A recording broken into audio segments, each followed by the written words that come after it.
राम राम किसान भाइयों, एक बार फिर हाजिर है आपके लिए नया वीडियो लेके। आज के इस वीडियो में हम बात करेंगे डच गुलाब की खेती के बारे में। आज के इस वीडियो में हम आपको संपूर्ण जानकारी देंगे कि डच गुलाब की खेती वो कैसे की जाती है। साथ ही हम आपको ये भी जानकारी दे रहे हैं, सरकार इसके ऊपर है 50% तक सब्सिडी दे रही है। उस सब्सिडी का आप आवेदन है वो कैसे कर सकते हैं, हम आपको यहाँ पे प्रैक्टिकली घर बैठे मोबाइल के द्वारा आप आवेदन कैसे कर सकते हैं, ये आज के इस वीडियो में हम सिखाएंगे। साथ ही डच गुलाब की खेती के बारे में संपूर्ण जानकारी देंगे कि इसकी बुआई है वो कैसे की जाती है, बुआई के लिए ज़मीन है वो कैसे तैयार की जाती है, उपयुक्त मिट्टी है वो कौन सी होती है, कौन से महीने के अंदर इसकी बुआई है वो की जानी चाहिए, उपयुक्त जलवायु है वो कौन सी है, आदि सभी प्रकार की जानकारी आज के इस वीडियो में हम आपको देंगे।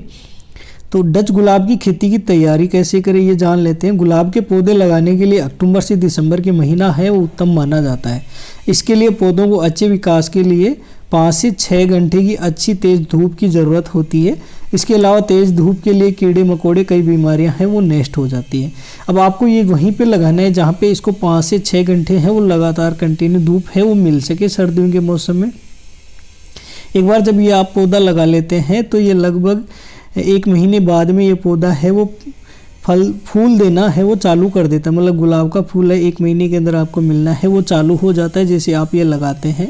इसको लगाने की क्या विधि है वो भी हम आपको बताएंगे आगे। ताकि इसमें दवाई देने वाली कौन सी दवाई है वो दी जाती है, उसकी उन्नत किस्में कौन कौन सी हैं वो अपन को उगानी चाहिए, आदि सभी प्रकार की जानकारी आज के इस वीडियो में हम आपको देंगे। अगर अभी तक आपने हमारे चैनल को सब्सक्राइब नहीं किया है तो प्लीज़ सब्सक्राइब कर ले, क्योंकि ऐसे ही नए नए वीडियो हम आपके लिए लेकर आते रहते हैं। अब आगे बात करते हैं। खेत में पौधे लगाने के लिए 4 से 6 सप्ताह में ही नर्सरी में बीज की बुआई कर ले। बुआई के लिए गड्ढों या क्यारियों को 60 से 90 सेंटीमीटर तक गहरा बनाए। इसके बाद खाद भरे और सिंचाई करें। सबसे पहले अपने को क्या करना है, जैसे बीज से पौधे तैयार करने हैं और फिर पौधे लगाने हैं। मैंने अभी जो बताया कि 1 महीने बाद में फूल देना चालू कर देता है वो पौधा चालू करता है। बीज से आप लगाएंगे तो थोड़ा सा टाइम लगता है। तो पौधे लगाने से पहले 4 से 6 सप्ताह 4 से 6 सप्ताह का मतलब देखा जाए तो ये हो गया अपने को लगभग 35 से 40 दिन के आसपास है। बीज लगा के आपको पहले इसकी पौध तैयार कर लेनी है, फिर आपको खेत तैयार करना है। कैसे तैयार करना वो हमने आपको बता दिया है। मिट्टी के अंदर अच्छे से गुड़ाई वगैरह है वो कर लेना है। 60 से 90 सेंटीमीटर गहरा है वो खोद लेना है, फिर उसमें खाद वगैरह मिला के उसको तैयार कर लेना है। फिर ये पौध है आपको इसके अंदर वो लगानी रहेगी। अब आगे बात करते हैं डच गुलाब की खेती के लिए मिट्टी कौन सी उपयुक्त होती है। डच गुलाब की खेती के लिए बलुई दोमट मिट्टी में करते हैं जो आपको काफ़ी फायदा होगा। गुलाब की फूलों की खेती सदैव जल निकासी वाली भूमि में ही करनी चाहिए, लेकिन ध्यान रहे मिट्टी का पीएच का मान है वो 6.5 से 7.5 के बीच होना चाहिए। इस पीएच मान की मिट्टी गुलाब के लिए फूलों के लिए अच्छी मानी जाती है। पूरे भारत के अंदर ये मिट्टी अपने को सब जगह मिल जाएगी, ऐसा कहीं नहीं है कि वहाँ ये मिट्टी नहीं मिलेगी। पूरे भारत में आप इस डच गुलाब की खेती है वो सभी जगह है वो कर सकते हैं। बस ध्यान रहे आपकी जहाँ गुलाब की खेती कर रहे हैं वहाँ पानी इकट्ठा नहीं होना चाहिए, खेत के अंदर पानी भरा हुआ नहीं रहना चाहिए। आपको ऐसी मिट्टी का सेलेक्ट करना है जहाँ पे पानी, जैसे आपने अभी सिंचाई की है तो आधे 1 घंटे के अंदर खेत का पानी है वो दिखना नहीं चाहिए, खेत के अंदर वो ज़मीन के अंदर चला जाना चाहिए। मतलब पानी निकाय वाली जो भी मिट्टी है उसके अंदर ये आसानी से डच गुलाब की खेती है वो हो जाती है। अब डच गुलाब की खेती के लिए जलवायु की बात कर लेते हैं। यह गुलाब समशीतोष्ण जलवायु का पौधा है। इसके लिए ज़्यादा गर्म जलवायु की ज़रूरत नहीं होती। ठंडी जलवायु में इसका उत्पादन खूब होता है। इसके लिए 15 डिग्री सेंटीग्रेड से लेकर 25 डिग्री सेंटीग्रेड तक तापमान है वो सही रहता है। भारत में इसकी खेती सभी राज्यों में की जाती है। ग्रीन हाउस और पॉली हाउस में इसकी खेती आप साल भर कर सकते हैं। अगर आप 6-12 महीना आप चाहते हैं कि इसकी खेती करें अपन और अच्छा पैदावार ले तो आपको पॉली हाउस या ग्रीन हाउस वगैरह लगा के कर सकते हैं। वैसे आप सर्दियों के मौसम में लगा के कर सकते हैं। अगर डच गुलाब की खेती आप एक बार लगाते हैं तो ये 3 साल तक आपको फल है वो देता रहेगा। 3 साल बाद में आपको वापस दोबारा से नए पौधे लगाने होंगे। तो आप ये पॉली हाउस से भी कर सकते हैं, ग्रीन हाउस लगा के भी ये खेती है वो कर सकते हैं। अब डच गुलाब के पौधे की है वो बुआई कैसे करें। खेत में पौधे लगाने के लिए 4 से 6 सप्ताह में ही नर्सरी में बीज की बुआई करें। नर्सरी में बीज से पौधा तैयार होने के बाद उसको खेत में लगा दें। इसके अलावा किसान कलम विधि से गुलाब के पौधे की खेती कर रहे हैं। पौधे लगाने के बाद हर 7 से 10 दिन के अंतराल इसकी सिंचाई करनी है। पौधे कैसे लगाए मैंने पहले बताया कि 4 से 6 सप्ताह तक, मतलब 30, 35, 40 दिन तक आपको बीज लगा के एक ट्रे आती है जिसमें बीज बोगे आप वहाँ से पौध है वो तैयार कर सकते हैं। जैसे आपकी पौध है वो तैयार हो जाए, उसके बाद में पौध को लाके आपको खेत के अंदर लगाना है और 7 से 10 दिन के अंतराल में इसकी सिंचाई है वो करते रहते हैं। आप ड्रिप सिस्टम से भी इसकी सिंचाई कर सकते हैं, फुहारा से भी इसकी सिंचाई कर सकते हैं। जिस विधि से भी आप करना चाहिए उस विधि से आप इसकी सिंचाई कर सकते हैं, लेकिन पहले आपको इसकी पौध तैयार करके फिर ही लगाएं। आप कलम विधि से भी ये लगा सकते हैं। अब बात करें डच गुलाब का एक पौधा खेत में लगाने के बाद में 3 साल तक इसमें से फूल मिलता है। इसके बाद दोबारा प्लांटेशन किया जाता है। ये डच गुलाब का पौधा है, एक बार अगर आप लगाते हैं तो कंटिन्यू 3 साल तक आपको है फूल है वो देता रहेगा। ऐसा नहीं है कि इसमें 1 महीने फूल आ रहे हैं फिर 1 महीने नहीं है, इसमें कंटिन्यू हर महीने आपको फूल है वो मिलता रहेगा। मतलब एक बार अगर आप ये लगाते हैं तो 3 साल तक आपका रोजीना की इनकम होगी, आप हर दिन इससे इनकम है वो ले सकते हैं। कंटिन्यू इनकम ये बनी रहती है। ऐसा नहीं है कि इसमें बीच में 2 दिन दे दिया, 3 दिन दे दिया, बीच में 5 दिन की छुट्टी हो रही है, ऐसा कुछ भी नहीं, क्योंकि रोजीना आप ये फूल है वो तोड़ सकते हैं इसके अंदर। क्यों फूल तैयार होने में लगभग 1 दिन का टाइम लगता है, 1 दिन में फूल तैयार हो जाता है। अब बात करें डच गुलाब है वो लाल, पीला, गुलाबी, नारंगी, सफ़ेद और 2 रंगों में अलग उपलब्ध है। स्थानीय और निर्यात बाजार में लाल रंग के फूल की मांग है वो बहुत अधिक है। वैलेंटाइन डे पर ये उफान में होता है। डच गुलाब उत्पादन वैलेंटाइन डे की बिक्री 20 से 25% है वो बढ़ जाती है। अगर आप दिसंबर महीने में करेंगे तो ये बहुत ही सही टाइम है, क्योंकि वैलेंटाइन डे पे आपका फूल है वो अच्छे भाव में मिल जाएगा। अगर आप पॉली हाउस में लगा रहे हैं तो आपको लाल है वो लगाना चाहिए 50 से 60%, पीला है वो 15%, गुलाबी है वो 15%, संतरा है वो 10%, सफ़ेद है वो 5% और बाई कलर है वो 5%। ये है डच गुलाब की खेती के जो फूल आते हैं, कौन कौन से प्रकार के आते हैं उनके बारे में बताया गया है। अगर आप पॉली हाउस के अंदर लगाते हैं डच गुलाब का फूल का खेती कर रहे हैं तो इस मात्रा में अगर आपको ये फल आप लगाएंगे तो ज़्यादा पैदावार आप ले सकते हैं, ज़्यादा मुनाफा है वो आप ले सकते हैं, क्योंकि लाल का फूल होता है उसकी मांग है बहुत ही ज़्यादा होती है। अब बात कर लेते हैं डच गुलाब की किस्म कौन सी है, इनका रंग क्या होता है। अब भारत के अंदर पाई जाने वाली प्रमुख किस्म यह है, जिसे शीर्ष रहस्य ताजमहल पहली ये किस्म ये लाल रंग की होती है। सोने की हड़ताल बोलते हैं, ये पीला रंग की होती है। कारवेट बोलते हैं, नारंगी रंग की होती है। ठाकुर रहते हैं, हल्का गुलाबी होता है। बोन हुर्मियर है, ये गुलाबी रंग का होता है। सफ़ेद हिम स्खलन है, ये सफ़ेद रंग का होता है। आड़ू हिम स्खलन है, ये आड़ू कलर का होता है। मिट्टा हिम स्खलन है, ये हल्का गुलाबी होता है। उष्ण कटिबंधीय अमेजन ये नारंगी रंग का होता है। हॉट सोट है, गुलाबी रंग का है। सार्वभौम है, बाई कलर रंग का। तो ये इसकी प्रमुख किस्में थी और इनका रंग था कि कौन सी किस्म है कौन से रंग की होती है। मैंने पहले भी आपको बता दिया है कि आपको कौन कौन सी किस्म है वो लगानी है और कितनी कितनी मात्रा में लगानी है, क्योंकि सबसे ज़्यादा मांग होती है वो लाल रंग के गुलाब की होती है। फिर उसके बाद में गुलाबी आता है, पीला आता है, नारंगी आता है, हल्का गुलाबी आता है, सफ़ेद आता है। ये सारे आप हैं फूल, मैंने पहले आपको मात्रा बता दी, इनकी इतनी इतनी मात्रा में आपको ये लगाने हैं। अगर आपके वीडियो में नहीं समझ में आया है तो आप वापस जाके उसका स्क्रीनशॉट ले सकते हैं। अब एक बिस्तर पर 2 पंक्तियां लगाई जाती है। पौधे से पौधे की दूरी 18 सेमी तथा कतार पंक्ति की दूरी 30 सेमी रखी जाती है। मतलब कतार और पंक्ति 30 सेमी के बीच में रखना है और पौधा से पौधा है वो 18 सेमी की दूरी पर रखना है। वृक्षारोपण के बाद पौधे में शुष्कता से बचने के लिए 80% आर्द्रता 4 से 6 सप्ताह तक बनाई रहनी। मतलब उसकी सिंचाई है वो 4 से 6 सप्ताह तक आपको कंटिन्यू है वो करनी रहेगी। तो ये डच गुलाब की खेती है वो आप कैसे कर सकते हैं, इसकी जलवायु उपयुक्त कौन सी है, कौन सी मिट्टी है, कैसे बुआई करना है, किससे इसकी खेती करना है। अब जान लेते हैं जो सरकार सब्सिडी दे रही है 50%, उस सब्सिडी का लाभ है वो कैसे ले सकते हैं, उसका ऑनलाइन आवेदन है वो कैसे कर सकते हैं।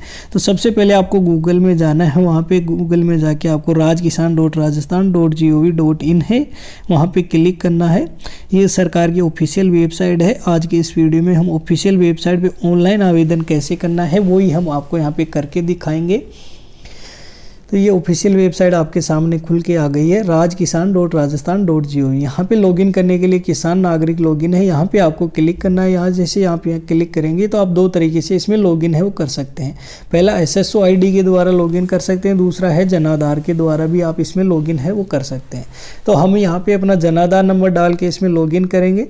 तो सबसे पहले हमें यहाँ पे अपना जन आधार नंबर डालना है। फिर जैसे आप जन आधार नंबर डालेंगे तो दिए गए जो कि किसान का नाम आ जाएगा। मतलब जन आधार में जितने मेंबर है सबका नाम यहाँ पे दिखाई देगा। जिस किसान के नाम से ज़मीन है उस किसान का नाम आपको यहाँ से सेलेक्ट कर लेना है। फिर यहाँ पे OTP भेजे पे आपको क्लिक करना है। जैसे आप OTP भेजे यहाँ पे आप क्लिक करेंगे तो ये किसान के दिए हुए मोबाइल नंबर पे OTP चला जाएगा। ये देखिए हमारे मोबाइल में OTP आ गया, हमने यहाँ पे OTP डाल दिया है। जैसे आप यहाँ पे OTP डालेंगे, सबमिट करेंगे, तो यहाँ पे किसान का है वो होम पेज खुल के आ जाएगा, जिसमें आप पता कर सकते हैं किसान ने कितने आवेदन किए हैं, कितने में रिवर्ट बैक टू सिटीजन आया, कितने का जवाब आया है। तो हमने अभी तक टोटल 13 आवेदन कर चुके हैं। जैसे फार्म पॉन्ड है, डिगी का है, वाटर का है, सोलर का है, पोली हाउस का है, खजूर स्कीम है, फर्टिगेशन है, सीड प्रोटेक्शन है, तारबंदी है, प्लास्टिक मल्चिंग है, लो टनल है, सोलर है, आदि सभी प्रकार का आवेदन है वो आप भी कर सकते हैं। इनमें सब्सिडी का लाभ है, आप ले सकते हैं। अगर आपने इनका लाभ नहीं लिया है तो इनका वीडियो हमने कम्प्लीटली बना दिया है, जिनका लिंक आपको डिस्क्रिप्शन में दिया जाएगा। वहाँ पे आप क्लिक करके भर सकते हैं, इनका ऑनलाइन आवेदन है वो कर सकते हैं, इस सब्सिडी का लाभ है वो ले सकते हैं। अब बात करते हैं डच गुलाब के लिए आवेदन कैसे करें। तो आवेदन के लिए यहाँ पे क्लिक करिए, यहाँ पे आपको क्लिक करना है। यहाँ पे क्लिक करने के बाद में यहाँ पे आपको 3 ऑप्शन खुल के आएंगे, कृषि सब्सिडी सेवाएं, बीज उत्पादन कार्यक्रम और बागवानी सब्सिडी सेवाएं। तो सबसे पहले आपको यहाँ पे बागवानी सब्सिडी सेवाएं वो सेलेक्ट करना है। यह हॉर्टिकल्चर डिपार्टमेंट में आता है और इस पर सब्सिडी है वो भी काफ़ी अधिक मिलती मात्रा में मिलती है आपको, क्योंकि इसमें लागत अच्छी आती है तो सब्सिडी भी बहुत ही अच्छी मिल जाती है। ये देखिए इसमें हॉर्टिकल्चर डिपार्टमेंट जैसे स्प्रिंकलर सब्सिडी है, मिनी स्प्रिंकलर है, रेन गन है, ड्रिप इरिगेशन है, माइक्रो स्प्रिंकलर है, शेड नेट हाउस है, वॉल्क इन टनल है, पोली हाउस है, प्लास्टिक मल्च है, लो टनल है, बागवानी है, सोलर है, प्याज स्टोरेज है। इन सब के वीडियो हमने कम्प्लीटली बना दिए हैं। साथ में ये भी बताया कि घर बैठे मोबाइल के द्वारा आवेदन कैसे कर सकते हैं। अगर आपने आवेदन नहीं किया और इनका लाभ नहीं लिया है तो उनका लिंक है वो डिस्क्रिप्शन में दिया गया है, वहाँ से आप चेक कर सकते हैं। अब यहाँ पे अपने को क्लिक करना high value cultivation in poly house and shade net house. मतलब हाई वैल्यू महंगी जो बस खेती होती है, महंगी फसल जो होती है उसका है कल्टीवेशन करना है, मतलब उसका सब्सिडी अपने को लेना है। तो यहाँ पे आपको क्लिक करना है। आवेदन से पहले सारे निर्देशक है वो ध्यान से पढ़ लेना है। एक किसान लाभार्थी को ग्रीन हाउस या शेड नेट हाउस क्षेत्रफल की सीमा तक हाई वैल्यू वेजिटेबल की पौध सामग्री व कास्ट पर एक बार अनुदान के लिए पात्र होगा तथा जरबेरा, कोसेन, गुलाब व लीलियम फूलों की रोपण सामग्री व कास्ट के लिए बहुवर्षीय फसल अवधि के लिए एक बार ही अनुदान के लिए पात्र होगा। मतलब ये आवेदन अनुदान है, ये सब्सिडी है आपको एक बार ही मिलेगी। कृषक लाभार्थी को अधिकतम 4000 वर्ग मीटर क्षेत्रफल के लिए निर्धारित सांकेतिक लागत के अनुसार अनुदान है दिया जाएगा। मतलब जितना लागत लगेगा 4000 वर्ग मीटर में उतना है, उसका 50% सब्सिडी है वो आपको मिली जाएगी। कृषक लाभार्थियों की सांकेतिक लागत में उल्लेखनीय उदाहरणों में से 50% राशि है वो आपको सब्सिडी के माध्यम से वो मिल जाएगी। यहाँ पे टिक लगा के आपको सबमिट करना है। जैसे आप टिक लगा के सबमिट करेंगे तो यहाँ पे आपका जो फॉर्म है आवेदन है वो खुल के सामने आ जाएगा। अब यहाँ पे इसे सेलेक्ट कर लेना है कि जो पोली हाउस आपका लगा हुआ है, जो आपके जन आधार में एड्रेस दिया गया है उसी पे लगा हुआ है, तो यस पे टिक कर देना है। क्या कृषि भूमि में पोली हाउस या शेड नेट हाउस है तो वहाँ पे क्लिक कर देना, अगर नहीं है तो नो पे क्लिक कर देना है। नहीं है तो ये सब्सिडी आपको नहीं मिलेगी, तो आपको वहाँ पे ही क्लिक करना है। फिर यहाँ पे आपको लघु एवं सीमांत किसान के अंदर आना है, उसमें श्रेणी सेलेक्ट कर लेना है कि आप कौन से किसान आते हैं। तो हमारा काम है वो लघु किसान के लिए है, हम लघु किसान में आते हैं तो हमने लघु किसान सेलेक्ट कर लिया। अब ये यहाँ पे लघु किसान का है वो मांग रहा है सर्टिफिकेट कि आप लघु किसान है, इसका प्रूफ हमको दीजिए। तो इसका प्रूफ कहाँ से मिल सकता है? आपको मित्र के माध्यम से मिल सकता है, आपको ग्राम सेवक के माध्यम से मिल सकता है, और एग्रीकल्चर सुपरवाइजर है उसके माध्यम से भी आपको इसका सर्टिफिकेट है वो मिल सकता है।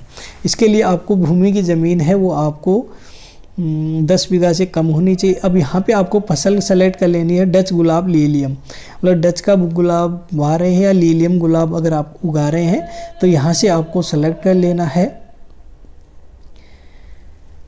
ये फसल का चयन करना है, यहाँ पे आपको सेलेक्ट कर लेना है। इसमें 3 ऑप्शन आते हैं, जेरबरा का फूल है, डच गुलाब का है, उचित मूल्य की सब्जी, कोई महंगी सब्जी वगैरह आप उगा रहे हैं तो इसके अंदर आता है। क्या पहले भी आपने इसका सब्सिडी का लाभ लिया है तो इस पर नहीं पे क्लिक कर देना है। फसल उगाने का चयन करें, मतलब कितने वर्ग मीटर में आप उगा रहे हैं, तो हम 4000 वर्ग मीटर में उगा रहे हैं तो हमने 4000 वर्ग मीटर सेलेक्ट कर लिया है। अब आवेदन दस्तावेज अपलोड करें, यहाँ पे आपको अपलोड करना होगा कि आपके यहाँ पे शेड नेट हाउस लगा हुआ है या पोली हाउस लगा हुआ है, अगर ये नहीं लगा हुआ है तो ये सब्सिडी नहीं मिलेगी। तो आपको यहाँ पे ये भी आपको एग्रीकल्चर सुपरवाइज़र से बना लेना है। फिर ये कुछ घोषणाएं दी गई है, पढ़ लेना है कि जो भी सारी इन्फॉर्मेशन या सारी जानकारी भरी गई है वो सारी सही है। अगर इसमें कुछ भी गलत पाया जाता है तो मेरी सब्सिडी को अस्वीकार कर दें। उसके बाद दूसरी है हॉर्टिकल्चर डिपार्टमेंट से संबंधित जो भी संस्था है उन्हीं से मैं ये पौध वगैरह है या बीज वगैरह है वो खरीदूंगा। फिर ये सारी इन्फॉर्मेशन पढ़ने के बाद में टिक लगा के आप जैसे सबमिट करेंगे तो जो आपने फॉर्म भरा है वो आपके सामने खुल के आ जाएगा। अगर इसमें कुछ गलती हुई है तो यहाँ पे आपसे कैंसिल करके उसमें एडिट कर सकते हैं। बाकी अगर सब कुछ सही है तो आप पुष्टि करके इसको सबमिट कर सकते हैं। जिसे आप पुष्टि करके इसको सबमिट करेंगे तो ये आपको एक एप्लीकेशन नंबर है वो मिल जाएगा, आवेदन संख्या है वो मिल जाएगा। अगर आप ई-मित्र के माध्यम से ये आवेदन करवा रहे हैं तो आपको इस रसीद का है वो प्रिंट निकलवा के रख लेना है, क्योंकि ये एप्लीकेशन नंबर आपके काम में आएगा। आगे आपकी रिपोर्ट है वो चेक करने के लिए कि आपने आवेदन किया है तो उसका स्टेटस है क्या है, और आपका नंबर आया नहीं आया है, या और कोई प्रॉब्लम आई है, कुछ डॉक्यूमेंट्स वगैरह है और कुछ अपलोड करने हैं। और अगर जनाधार से आप ये आवेदन कर रहे हैं तो आपको कोई चिंता करने की ज़रूरत नहीं है, क्योंकि रिपोर्ट के अंदर आपके नंबर है वो मिल जाते हैं। जब भी आप जनाधार नंबर डालोगे तो रिपोर्ट में आपको ये दिखाई देगा कि आपने ये आवेदन किया हुआ है और इसका नंबर आ गया या नहीं आया, जो भी बात है उसमें पता चल जाएगी। तो ये था कंप्लीट वीडियो जिसमें हमने आपको बताया है कि डच गुलाब की खेती कैसे करें, साथ ही आप उसका ऑनलाइन आवेदन भर के सब्सिडी का लाभ है वो भी कैसे ले सकते हैं। और अगर कुछ भी पूछना हो, किसी प्रकार की कोई जानकारी लेनी हो तो आप हमें कमेंट करके पूछ सकते हैं, हम आपके हर कमेंट का जवाब देंगे। और अगर अभी तक आपने हमारे चैनल को सब्सक्राइब नहीं किया है तो प्लीज़ सब्सक्राइब कर ले। और हमारा वीडियो देखने के लिए आपका बहुत बहुत धन्यवाद, शुक्रिया। जय हिंद, जय किसान।